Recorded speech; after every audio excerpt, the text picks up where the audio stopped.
Max Verstappen is running away with the championship this season, but can Ferrari get back to winning race around their home circuit this weekend? Hello and welcome back to the Grid Talk podcast, everybody. This is episode number 229, where we're going to be previewing the 2022 Italian Grand Prix. I'm your host, George Howson, and joining me today, we have Grid Talk co-host Louis Edwards. Hello. Sophia Richmond from EF1. Hiya. And Phil Mathew from the Grip Strip podcast. Hello. So everybody, let's get into this weekend's race. It's been fast and furious in Formula One like we like it. 3 races in a row, and this is the final bit of that triple header. And going into this one, we have obviously Max Verstappen with a big old lead in the World Championship. There's no getting away from that. But this is one of the few circuits, Louis, where Max hasn't won at in the past. He's had quite a bit of bad luck around Monza over the years. However, with the form he's in, and with the pace of that Red Bull car, especially in a straight line, it's really difficult to look past him again this weekend. Oh, yeah, that Red Bull is an absolute monster in a straight line. We even saw just how effective it was, even in the short straight in Zandvoort, just how much pace that Red Bull has over the likes of the Mercedes and the Ferrari.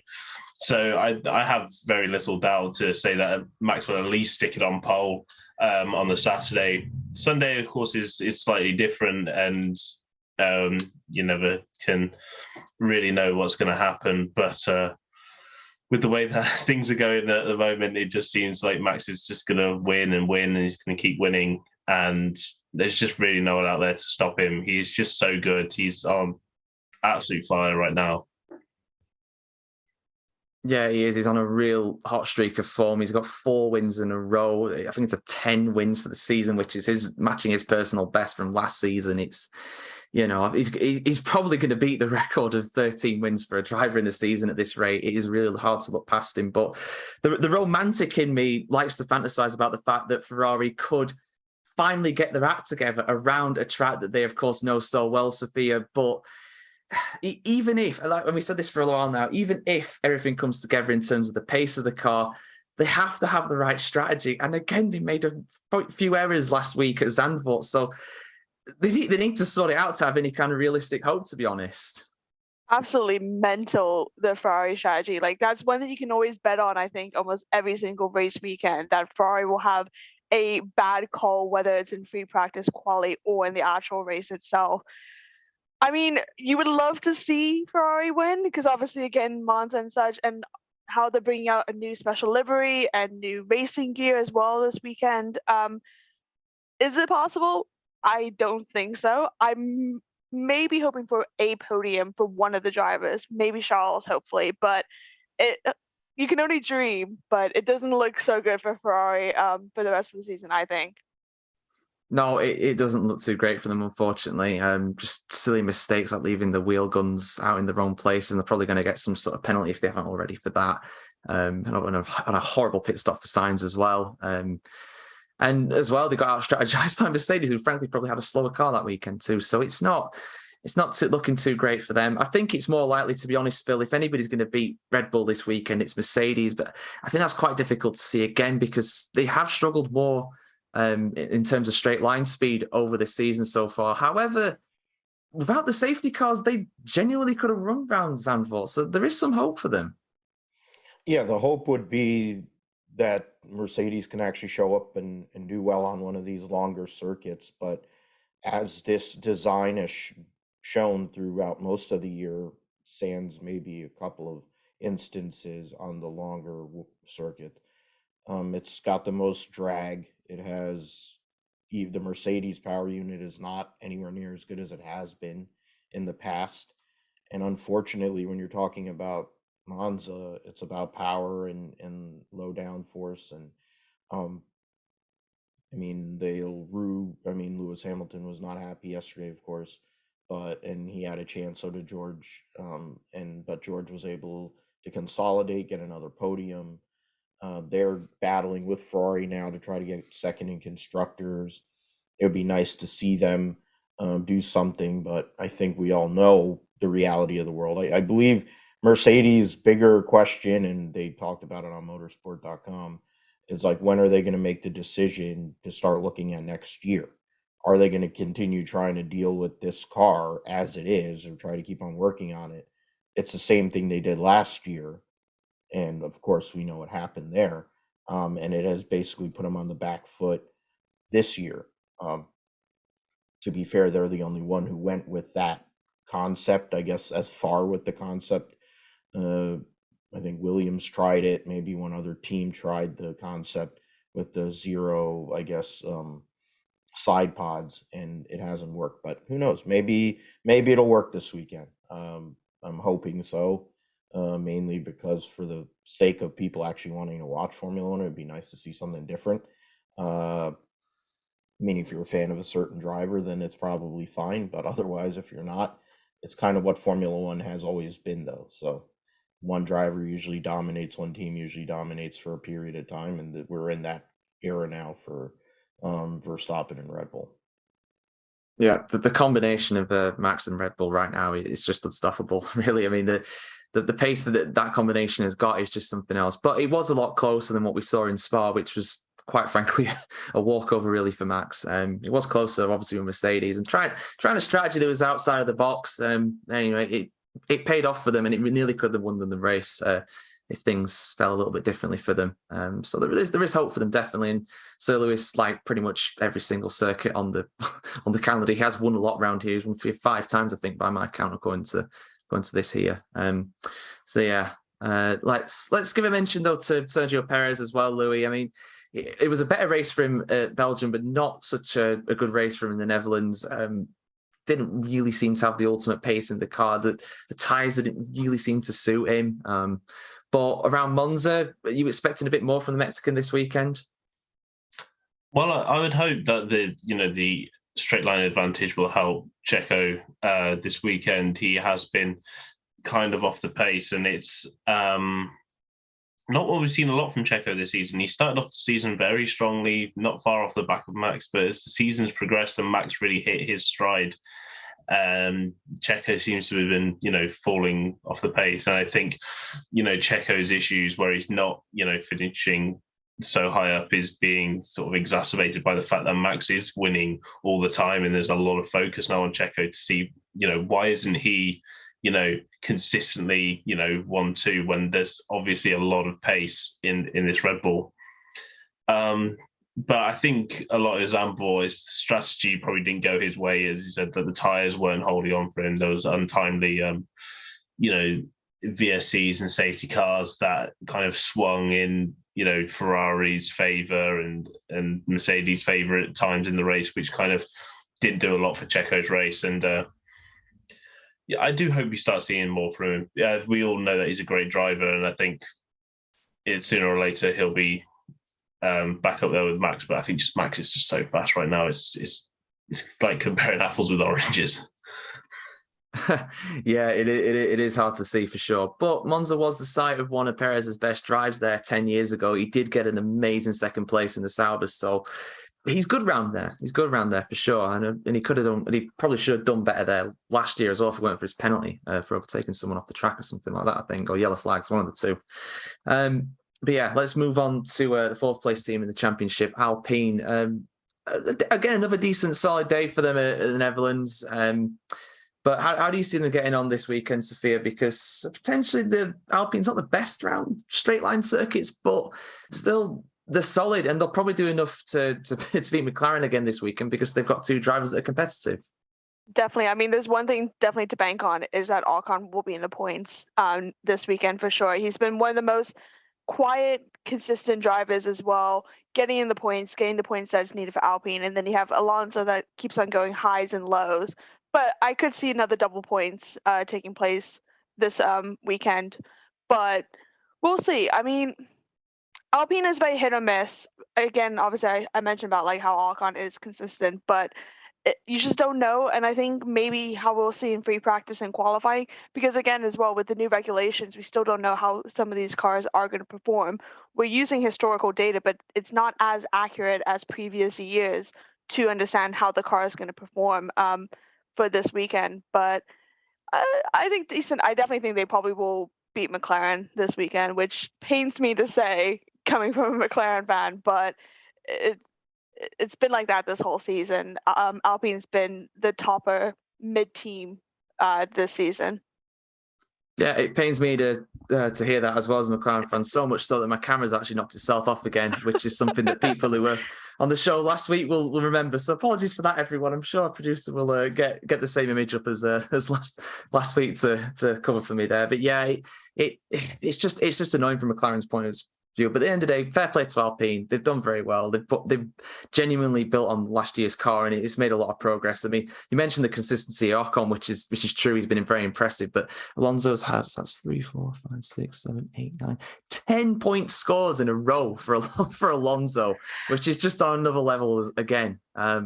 So yeah, unbelievable. But yeah, let's move on to the fifth place team. Next up, McLaren. Obviously, Daniel Ricciardo sensationally won here at this track a year ago, Phil. That is simply not going to happen. I think, with the greatest respect to him, I think he's given up really since he's lost his seat. It certainly seems like that. But Lando Norris, he has shown some real shades of incredible pace this season, and at times he's been unlucky to not be higher up. So, could we see a good result for him this weekend? I mean, based on his, I know Sophia brought up historical data, but based on his prior results at Monza, Lando is one of the best currently on the grid. He also is fully, invested and committed to the process that they have going on at McLaren, and essentially fighting 2 against 1 to try and compete for 4th in the Constructors' Championship, which is very difficult. Now they're 24 points behind Alpine. Whatever you think about, I mean, Lando has done, I guess, the best they could expect. I think their car, they expected more this year. McLaren, they wanted to get back to a little higher level, but what has happened is they probably missed in some areas, and they just have lacked the speed and consistency. Now Monza's kind of an open case because it's the only circuit really where you're going to run these kind of downforce levels. The Alpine car, as Sophia said, it may not be there. Like this car has been very interesting across all the teams, where there's certain tracks where each team shows up at, and other tracks where they're completely lost. So who knows? For Danny Rick, it's just depressing. One of the best drivers for many years, 8 Grand Prix wins, one of the most well-liked people in the paddock area, well-liked people across the globe. And now it just looks like he's mailing it in. And I don't know what McLaren's, they literally can't move him out of the seat. They can't put somebody else there unless they're going to cut a huge check, because they're cutting checks for I don't know how many other people they've had signed. They've signed everybody and their mother to drive all their race cars.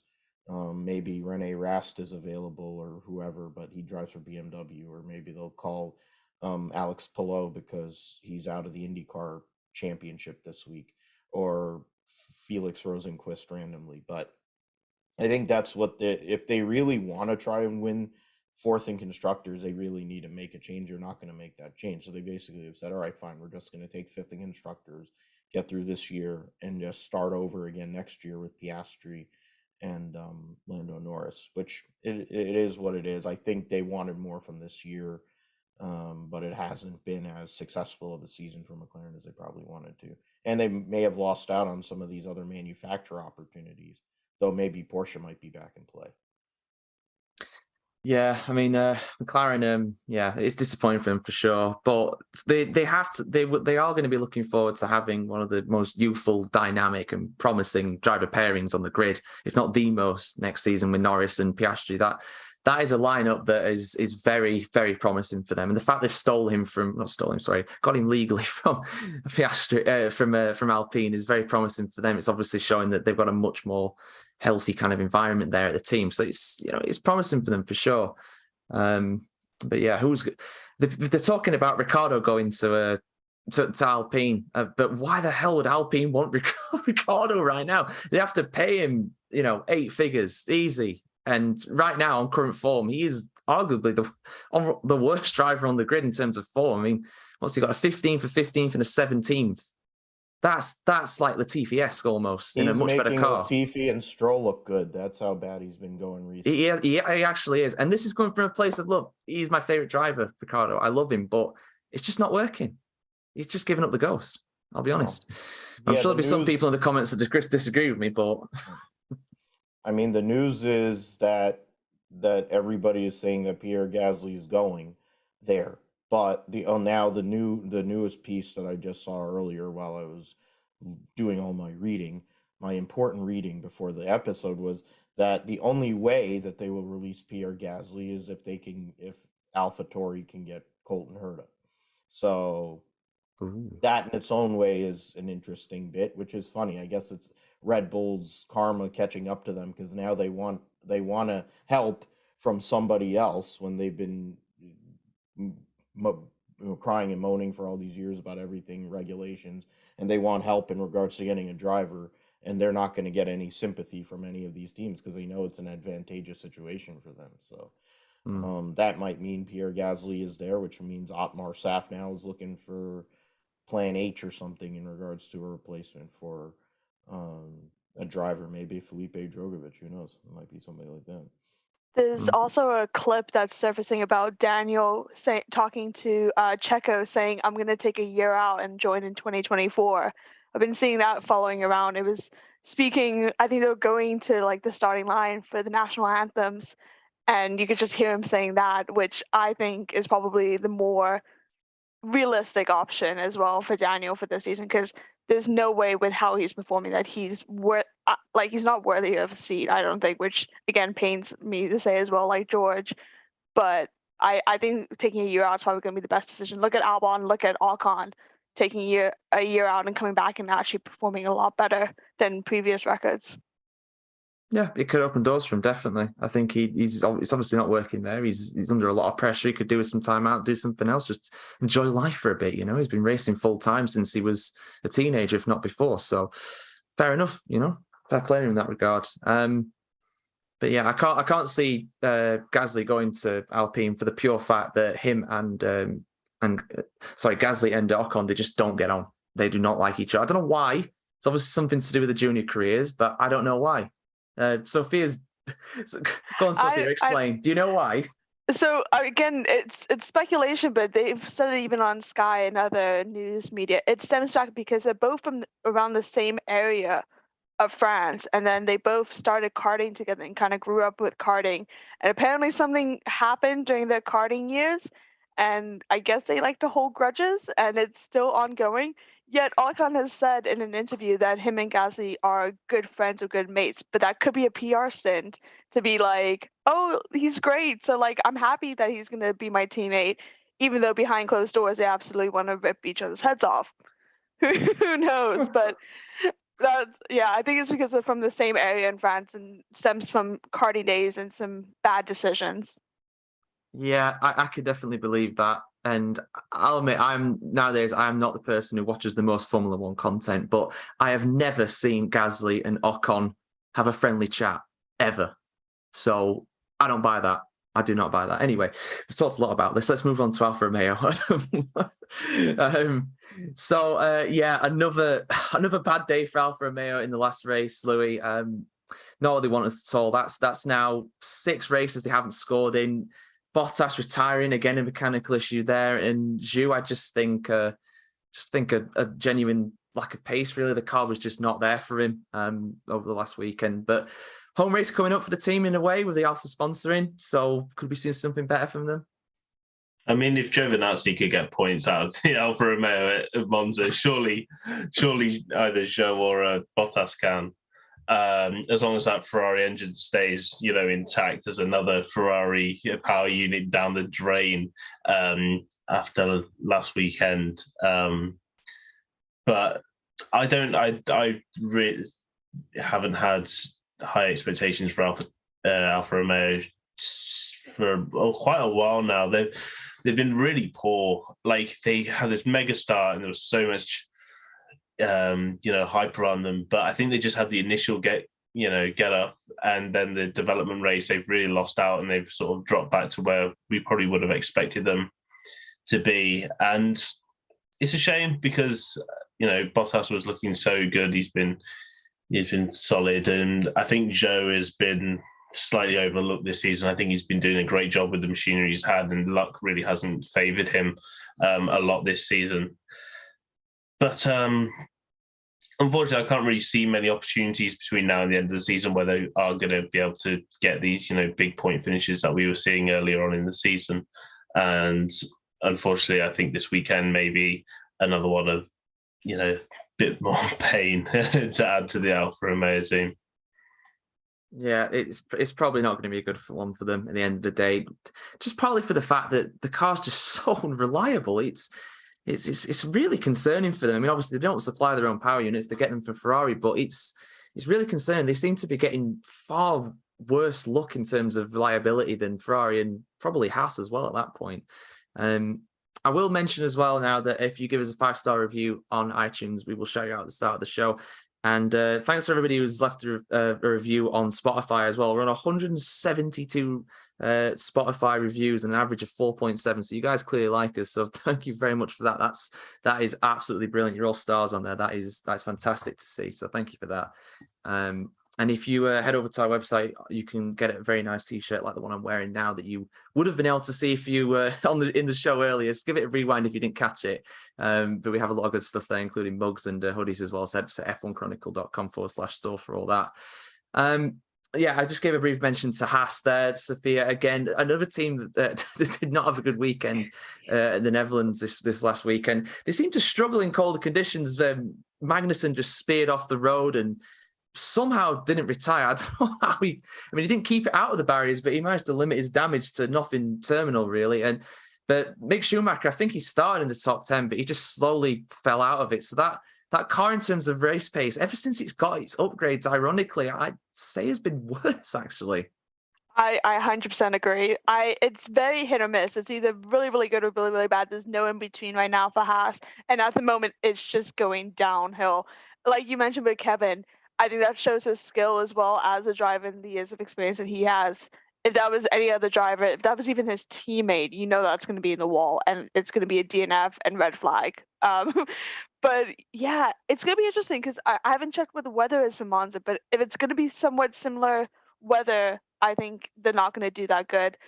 As you mentioned as well, Mick went into Q3 and then he's just not getting off the line at all in any of the races. He's dropping down at least 2 to 3 positions at the start of each race, and he's just unluckily not able to catch up and go back to where he started. So while he's doing good in qualifying, he's just not performing in the race, which is where it actually kind of matters and counts.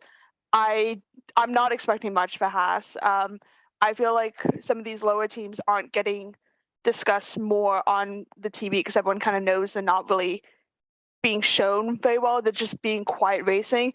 Maybe every once in a while when they have good overtakes or in the points contending, but I think it's going to be a quiet race for Haas, no points, which again is really sad to see. Maybe we might even see a DNF. It's Monza. Anything can happen. It's like Spa. Pretty much you don't know. You can't really plan it until actually the race starts. Yeah, the cars runs the absolute extreme around Monza with the low downforce settings, and there's something like 80% of the lap is on full throttle. So those engines are being pushed to the absolute breaking point. In terms of the weather, like you mentioned there, it's going to be high 20s for the race and for qualifying as well. So it'll be a lot warmer. So maybe that'll play to the advantage. You never know. However, the Ferrari engine has been known to overheat as well, so maybe not. And catch on fire every once in a while. Yeah, it is prone to that, unfortunately, for those teams. But we'll see. We'll see what happens. But yeah, let's move on. Let's move on to onto AlphaTauri next, a team that actually won at this circuit somehow 2 years ago. But those days seem a very, very long time ago, don't they, Phil? I don't think the drivers are performing worse. I mean, maybe Gasly's performance has gone down a little. Tsunoda's probably gone up a little, but the car is just not there. To be fair to them, they nearly got points last time out at the Netherlands, but something's got to be done about the pit release procedures. But the fact that they sent Tsunoda out twice while there's something up with the car is just plain dangerous and irresponsible, really. Yeah, I mean, I think it's also irresponsible to be sending death threats to the lead, strategy person for Red Bull. I mean, I think granted, it is not a good job by them yesterday or in general this season. They've had a terrible car. They've had bad reliability. I really don't get how you're supposedly connected to the team that has the guy that's going to win 86 races this year, and they don't have any engine problems. Well, it's a simple thing with Red Bull. There's one car that's amazing, and the rest of them are mediocre crap, and that's essentially where we're at now. Gasly, 2 years on from winning his first Grand Prix, doesn't look like the guy he's been the last few years. I think the car is just not good. The Honda engines they're giving them, for whatever reason, aren't as good. Tsunoda is Tsunoda. He is what he is. He's basically Takuma Sato 2.0, so he's just going to be very entertaining and crash and do weird things, and that's what he's there for, because he's a Honda guy. But yeah, I don't really know what they're going to do here. It kind of goes with the form here over the last few teams we discussed. It's like track centric. They might have a chance. There's, the temperatures, as you brought up, might play a role. We know Mercedes has a horrible time trying to get temperature in their tires, so warmer track conditions, warmer tracks will be better. Not really sure what AlphaTauri needs. They are 5 points behind Haas. They're 4 points ahead of Aston Martin, so they are in a battle, and that's real money there for those teams. So that's its own mini discussion there. So every point is going to count here for 7 races to go. The likes of Gasly, who has the capability, who is in the news with his future. He wants to put on a good show, I would think. And I think the set of races after this, once we have the time off, is going to be interesting in regards to who gets 7th in the Constructors' Championship, because I think that's one of the only championship battles we have left to look at. So I don't know about this weekend. I don't really expect much for AlphaTauri, but we'll see. Anything's possible. They've won at this racetrack twice. This organization has won the Italian Grand Prix twice. So stranger things have happened. Yeah, I mean, I'm not sure because I haven't looked it up, but I swear that AlphaTauri / Toro Rosso have won the Italian Grand Prix at Monza the same amount as Red Bull, which is 2, which is just something bonkers to think about. I'm sure. Yeah, I know Sophia can't believe it, but it's have a look if you don't believe me. I swear they've only won twice Red Bull around this track. It's not a good one for them historically, but it's a surprisingly good one for the sister team, which is a bit weird. But yeah, that championship battle that you mentioned there, Phil, it is a big one at the end of the day. It's 34 points for 34 points for it's Haas, isn't it? Yeah, it's Haas there. Scroll across the table, and 29 for AlphaTauri and 25 for Aston Martin. So it's very, very close in that battle. And there's tens of millions of dollars for each one of them places in terms of prize money for the difference. So it's massive for those teams at the bottom. And let's move on to the green team next. Let's move on to Aston Martin, who, again, I mean, I pointed out in a few shows so far, they do score pretty consistently. Not very well, not very high up, but they do score consistently. That's 8 of the last 9 races they've scored points in, which for a team in 9th place is something ridiculous. And fair play to Lance Stroll. I mean, his teammate Sebastian Vettel had a bit of shocker when it came to the blue flags. However, Stroll, he had a really good weekend. And I think this is a circuit where he qualified up in 3rd before Louis in 2018, I want to say, something like that. So there's potential for a good result for Aston Martin this weekend. I mean, you're asking the wrong person if you want positive things to say about Stroll. But I mean, yeah, I have to give props to Stroll. He's actually been doing a good job, and when the championship battle's this tight between the likes of Aston Martin and Williams, they know that scoring 1 point is always going to be 1 point more than Latifi scores, so it's a way to extend that gap. And Aston Martin, they may not qualify well. Granted, last weekend Stroll did get in the top 10, but their race pace is very consistent. They stay out of trouble. They don't seem to have these nagging issues that the likes of Alfa Romeo, Haas, Williams have, which shoots their car down the grid, they are just, they get on with it, they get points, and they go on to the next race. And that's, for a team in their position and given the season that they've had, is exactly what they need. They're not aspiring to be, fighting the likes of McLaren and Alpine. They're there to pick up the scraps, do as well as they can, and that's exactly what they're doing. And it genuinely wouldn't shock me if they did it again this weekend. Yeah, I mean, I don't think they would have gone into this season wanting to pick up the scraps. I think they really would have wanted to beat in the likes of McLaren and Alpine. However, they've got to play the hand that they've dealt themselves, and they do it really well. To be fair, they have some of the best strategies on the grid in terms of maximizing their pace and going for the one-stop strategy. Something that Mercedes, the team that they've been accused of copying of the past, has also tried recently. So it's working out well for them too. So we'll see how they get on this weekend. And last up, we've got Williams. Obviously, a team that doesn't score points very often. However, Albon did get that point in Spa with his low drag setup. And this is the lowest drag circuit on the year. So, Sophia, can it happen? Can Albon get some more points this weekend? I mean, anything is possible. I would like to see that happening. I think he will get into Q3, I think, potentially as well, because he is doing well and he's just completely wiping the floor with his teammate. I think this is another nail in the coffin for why Latifi should be going, because you have Albon, who's taken a year out and is literally just, again, like I said, wiping the floor. Like, he's performing so much better on his own merit as well, not due to penalties to get points, not due to not getting into Q3 and getting out in Q1. I think Alex has only been knocked out in Q1 like a handful of times, whereas Latifi's, I think, finally made it once out of Q1 this season. And again, the only driver with no points, which is not the best record and stat to have, especially if this is potentially your last season in F1.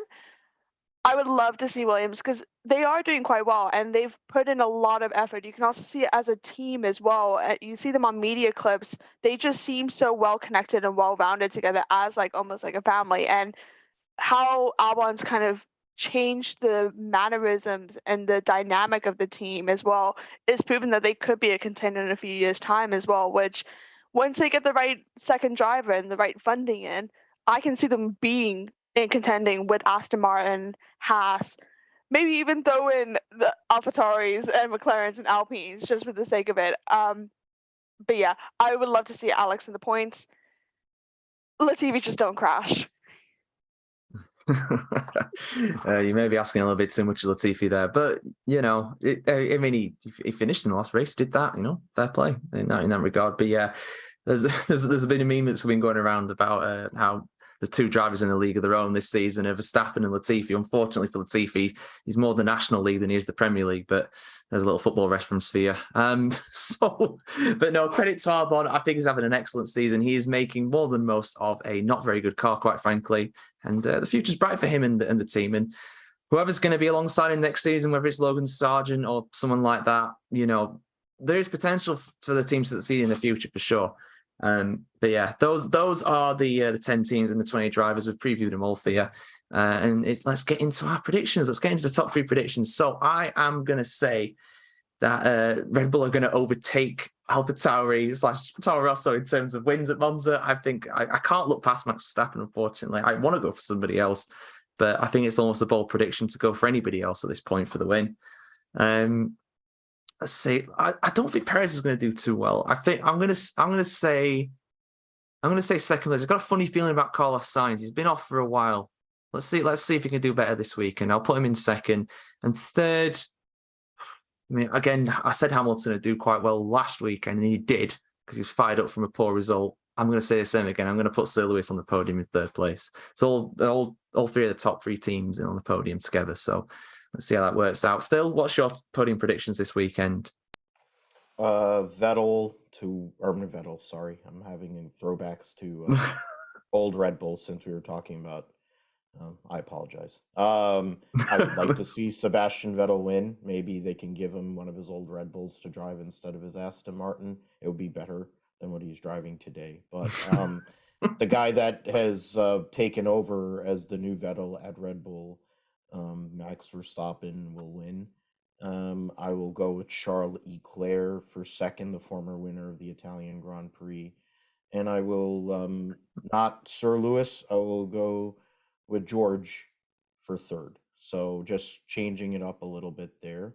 But I do figure Lewis and Carlos will be up there, having a good opportunity to fight for the podium. I think five for three, really.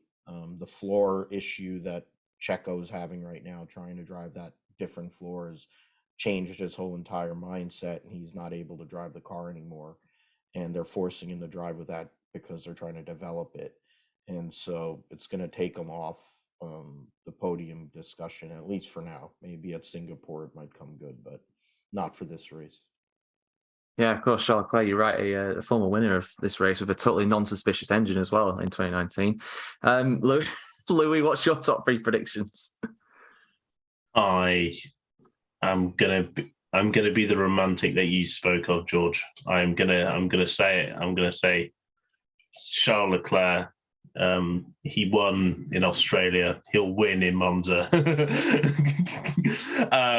Logic. I'm trying to think of the last time he won. That's why I was like, was Australia. Then I'm going to say Max, and then I'm going to say Sainz.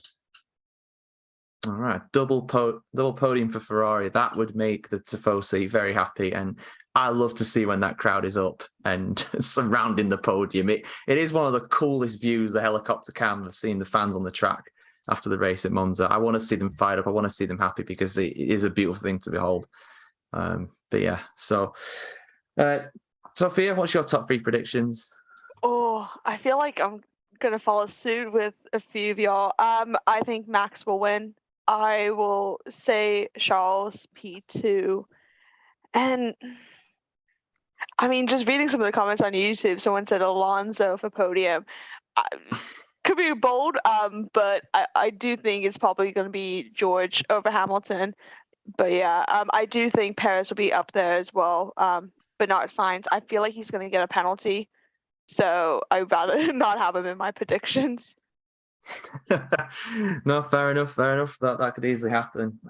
Let's go with the bold prediction now. I'm just struggling to think of one, to be honest. I'm thinking of putting a random team up in like the top five or whatever. I did that with AlphaTauri last time. Obviously, they won a couple of years ago here, but you know what? I'm going to go for something that I just do not see happening at all in a month of Sundays. I just think it will not happen, but I'm going to just predict it just in case it does. I'm going to go Daniel Ricciardo for a top five, despite everything I've just said. That is the boldest of bold predictions. All right, manifesting your favorite driver. Okay, exactly. I'm putting all my confidence into him. So let's see what happens. It's not going to happen. Let's be honest here. Phil, what's your bold prediction? I was going to say Alex Albon. I mean, Sophia mentioned it about Q3, so it's not really a bold prediction. But I honestly do think that Alexander Albon is going to not only make Q3, but he will get more than 10th place points on Sunday in the Italian Grand Prix. I feel like he'll finish 8th or 9th in the Grand Prix on Sunday, which would be one of their best, if not their best result of the season, I think. That's what I'm going with Albon to have a great weekend. I had like two other ones in my head, but I'd rather go for the more safe one. I feel like the Albon one's safer. I never thought I would say that about Alex Albon being a safe choice, but he is in this case. I think it's a safer choice than what I've gone for, to be honest with you. But there we go. Yeah, I mean, you never know. It's historically, it is a good track for them, Williams. Even when they've had a god awful car, they have scored points around Monza pretty regularly. So it's possible they could beat the 9th place finish. That's their best of the season so far. Louis, what's your bold prediction? I'm going to say, no retirements, no VSCs, no safety cars, no red flags. Given the events that we've had over the last couple of years with having literally all of them, I'm going to say all 20 cars finish and it's going to be a complete lights to flag with no interruption. The fastest race in F1 history maybe as well at that point. You never know. Sophia? Ooh, okay. I think, trying to think, probably the best. Double Aston Martin points and an Alpine in top 5.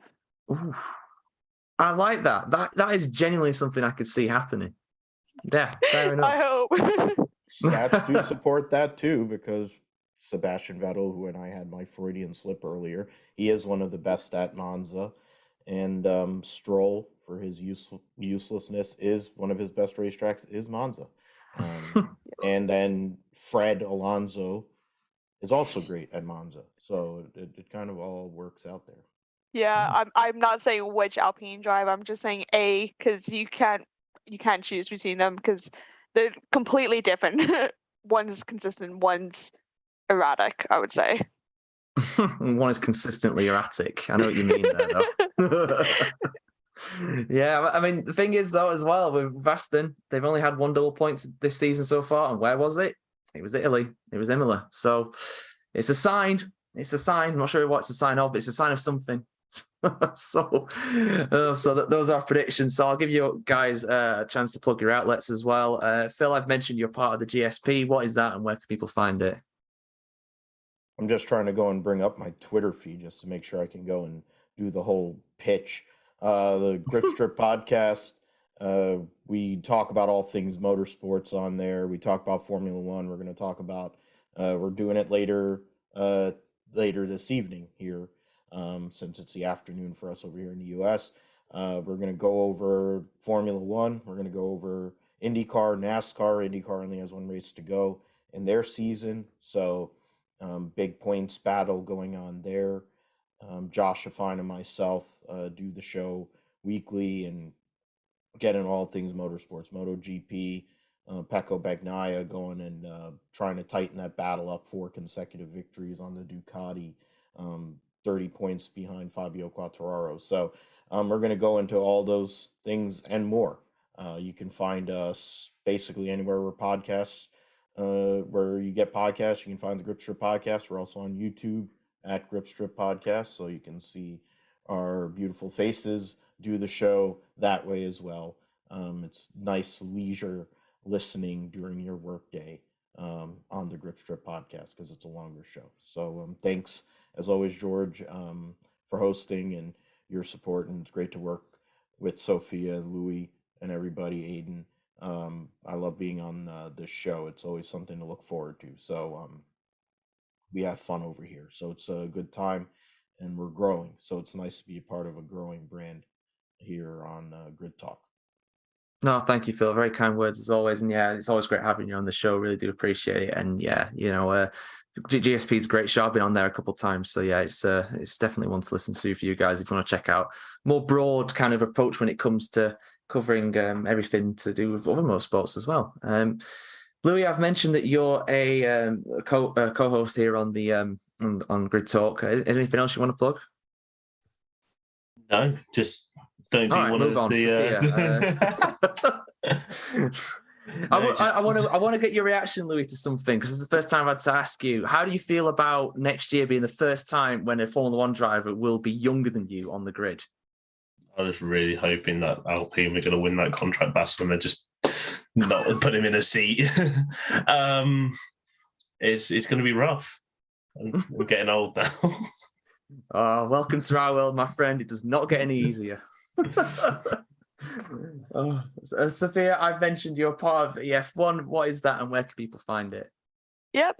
So everything F1, we are on all social medias, Facebook, Instagram, Twitter, TikTok, YouTube.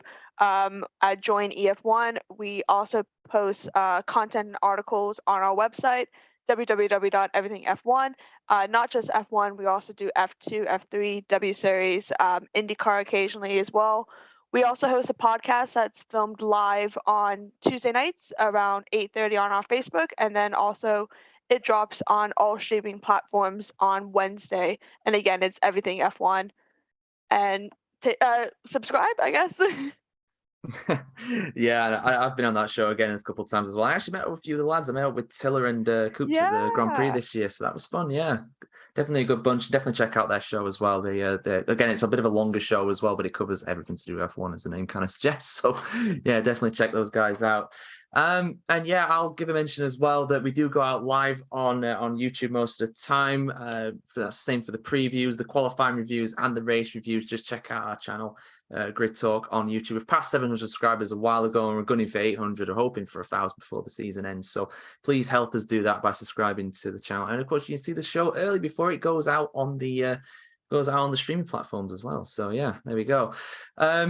Also, give us a like on Facebook, F1 Chronicle. Give us a follow on Twitter at F1 Chronicle. And we're also available on Spotify, Apple Music, Amazon Music, Verbal, Omni Studio, Pocket Cast, and the F1 Chronicle website itself, f1chronicle.com. And I want to thank my panelists for coming on this week. Very much appreciated as always. No worries. All right. Thank you.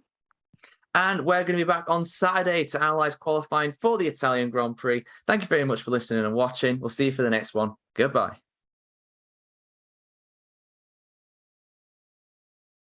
Okay, we're still going out live on YouTube, I believe. Let's see if we got any live chat comments in before Connor Walker. Let's have a look. As I put in the chat, I've got to head off. No, fair enough, mate. Not a problem. Good seeing you again. Nice catching up, and yeah. We'll catch you soon, I'm sure, for another show. All right, thanks everyone. See ya. See you later, mate. Yeah. Right, so Connor Walker, I knew it. First guy to comment as always, my friend. Good to see you on here. I know this for the Italian Grand Prix, but I had to say something after going back and rewatching some of the last race. The bias on Sky Sports is insane, and insinuating Alpha was cheating for Red Bull. Now, I didn't see this because I personally don't have the time to watch all the previews and the post show and stuff when it comes to these. I don't know what they were saying exactly, but if they were saying that, it's totally ridiculous. To say, I mean, if they wanted to do that, they would have just parked up the first time rather than bring him in and do it again. But obviously, they wouldn't do that because they monitor all the radios. I mean, things like Crashgate, you'd never be able to get away with that. I mean, I saw clips, like they were insinuating it and kind of like leaving it to the imagination of the fans. And given how fans have reacted this weekend, the amount of Twitter is just exploding for different accounts and people kind of kicking up a storm. It's really sad to see because they are the voice of F1 for a lot of the UK audience. And some of the things that they've been saying, not just even the Grand Prix this weekend, well, last weekend, but even in other types of commentary, I'm starting to see it as well. There is some kind of bias and push to other drivers, and some of the comments that they do make, it just doesn't sit right with me, because it's going to get clipped by fans and they're going to flip it and then make it so toxic and hostile to other fans and other fan bases and other teams. And it's just not okay. Like, I feel like they need to go through training again or something like that to kind of be like, if you don't want it clipped and reversed it and going off, don't say it at all. Yeah, I have to agree with that. It's yeah. They know what they're doing. They know these kinds of conspiracies and stuff get fans talking and get people. It's stupid. I don't know why they're doing it, but yeah, it's yeah. They have nothing else to talk about because the season's getting away from them, and they know that the rest of this. I mean, that's why I mentioned the thing. Like, I'm not even a fan. I don't care for Red Bull. I don't like anything that Red Bull has. This team stands for, whatever in motorsports. But for that young lady who works for them, Hannah, to she's great as well. She's really good strategist. She's amazing at what she does. It's obvious. I mean, it's a part and parcel for why Max is where he is. Their strategies are better than everyone else, on top of having all the other advantages that they have. So, okay, fine, something happened because the AlphaTauris step on themselves, because that's what they are. That's why they're 8th in the Constructors' Championship. But like this Formula One, the way Formula One has become, the fandom has become in the last few years, it's getting to those same levels as we have here with NASCAR, and it's not healthy, and it's sad because in a lot of ways it's a good product. It's getting to be a better product. They are connected to some bad entities, of course, but then I think Formula One always has been. But the fan base just going to this like lower level, and some of the abuse and the hatred is just, it's not necessary. You can have it's how like Tom and I always joke around with each other, because we literally don't like each other's favorite drivers, but we can sit there and joke around with each other, bust balls, and have a good time because we both love the sport. That's what it is. Can't do that now. Yeah. You're supposed to hate everybody. It's like it's I guess the way the world is going because of certain segments of the population, certain people. Divisiveness is the way that people want to do things, and it's like it just doesn't work.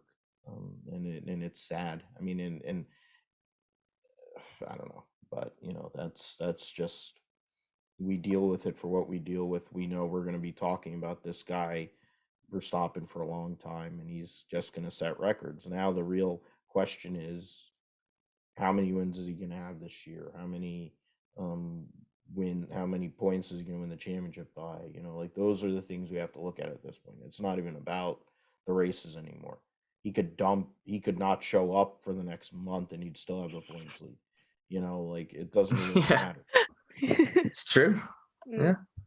It's just it's toxic tribalism when it comes to how vociferous some of these so-called fans are. You see it in other sports. You see some absolutely abhorrent things from fans, and I'm not saying Formula One was immune to this in the past, but it is 1,000% got worse in recent years. And I think part of that problem, from my point of view, is essentially some of the people that like to Drive to Survive has brought over. And also because we had such a good season last season that people would have got. I know a lot of my friends for a long time would have said, "Oh, Formula One's rubbish. Why the hell do you watch it?" And a lot of them got into it that year.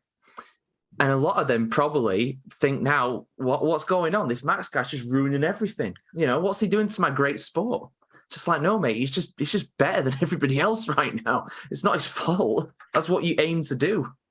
The amount of people and things I've seen on Twitter saying, "Oh, Max is just winning every race. This sport is boring. This season's boring." I'm like, can we reverse back a couple years when Lewis was winning almost every single race, and it was like a given that Lewis, like, it's so flipped now. And very similar to you as well, George, talking about Drive to Survive. Like, I've been a fan of F1 for many, many years before Drive to Survive, and these people are coming in, which is great, but then they also take what happened on Drive to Survive as Bible, and they're not understanding what's happened in previous seasons or even what's happened during the seasons. Like, it was a good show to an extent, but some of the storylines, some of the things that got clipped and edited, and they're thinking that's actually the truth. But if you actually watch the season live and seeing what's going on, and then rewatch it back on Drive to Survive, some of it's quite different, and there's just no place for conversation with fans anymore. It's either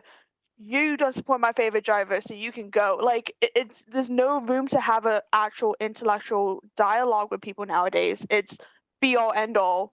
You're either 0 or 100, which is really sad to see, because then you're not going to get fans. You're just going to be very hostile to anybody that kind of wants to get into the sport, which is not what you want to see in Formula One.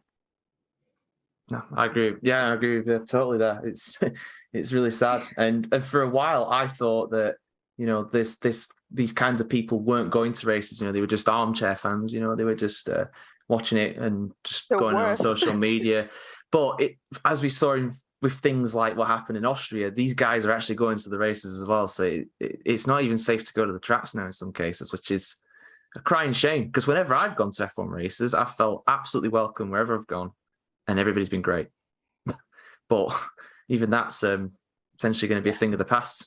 I'm having to kind of figure out what races I feel as a female as well, how what races are safe for me. Like, I was meant to go to one of the races this season and decided not to, but like trying to plan for next season and try to time it, it's crazy. And as well, female fans are just getting hate, which is you don't want. Again, you want to be inclusive, and even some of the things I get from doing Grid Talk and everything F1 as like a female fan, it's just very, it's sad. Like it's to the point that sometimes like you can see fans not wanting to support or be a part of this sport because of the amount of hate they get.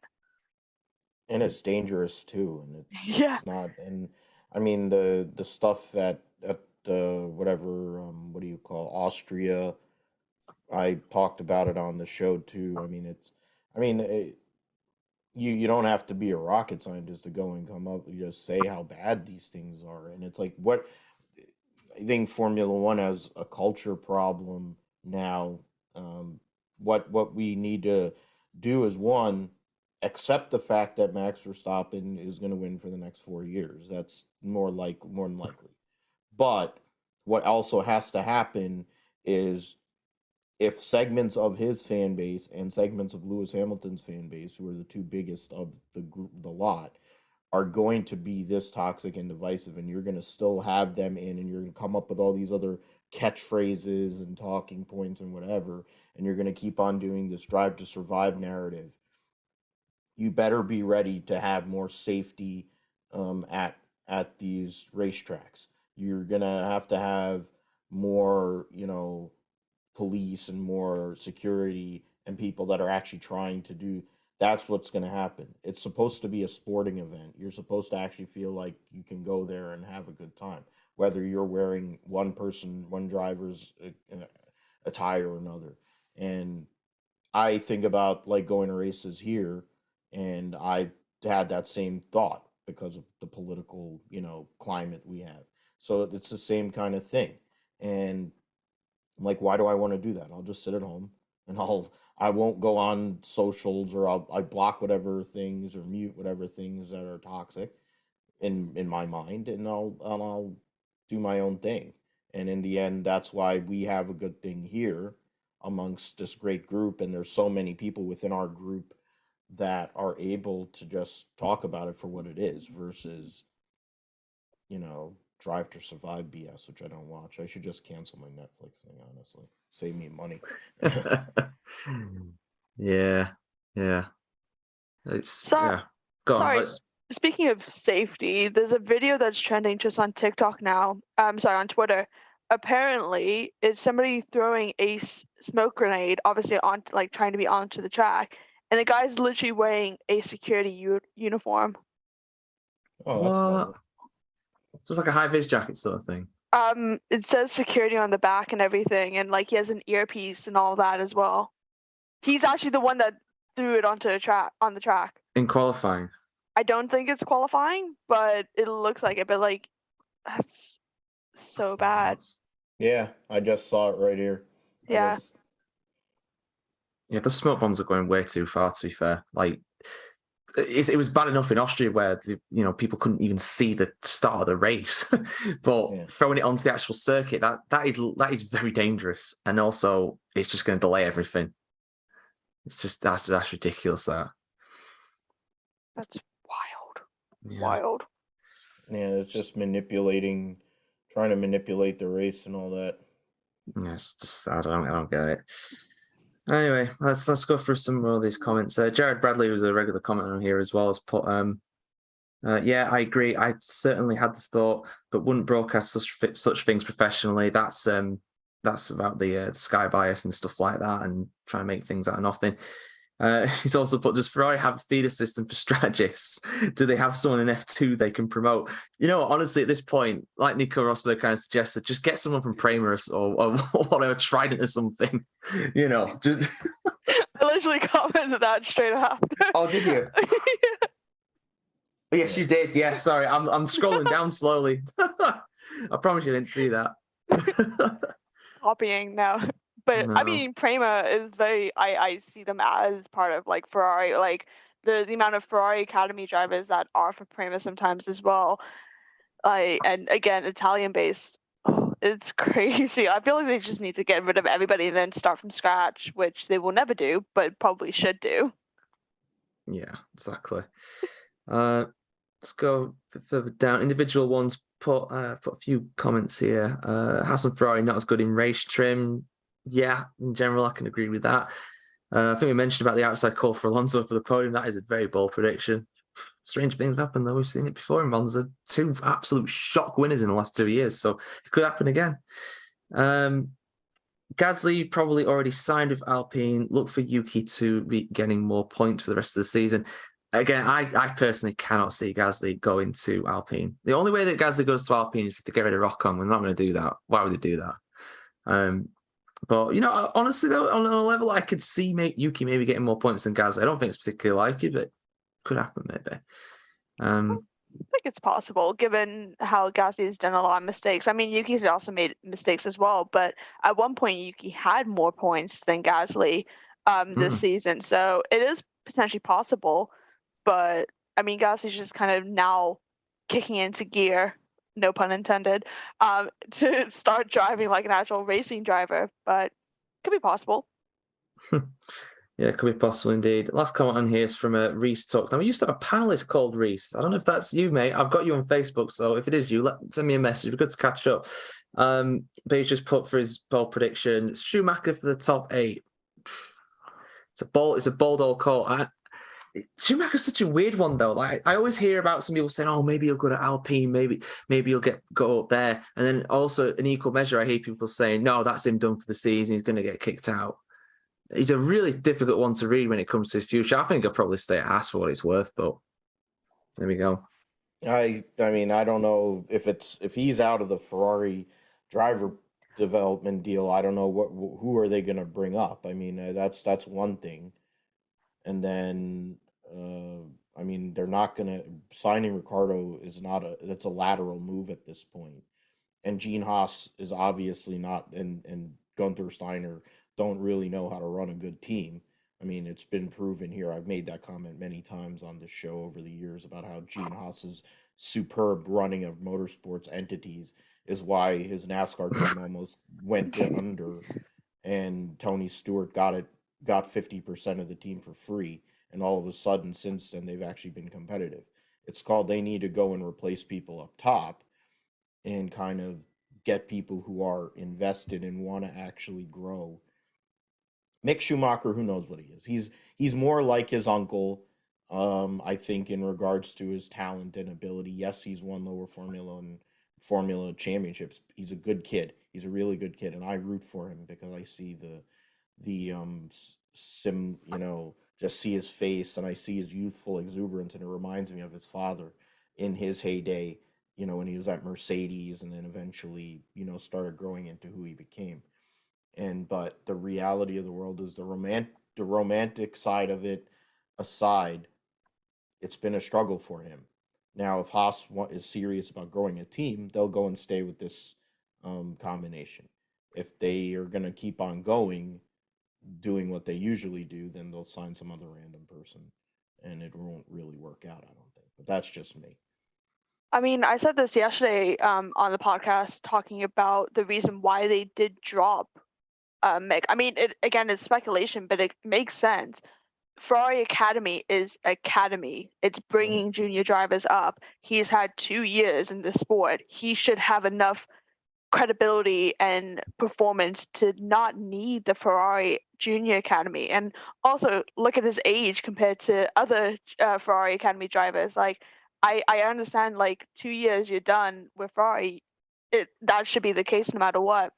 Bringing up, though, I think it could be Felipe Drugovich, given his lead that he's had this F2 championship, and the fact that he's unaffiliated with no support, I think is probably the best for Ferrari's PR and media, and also to have a Brazilian on the grid as well, which will be a nice thing to have.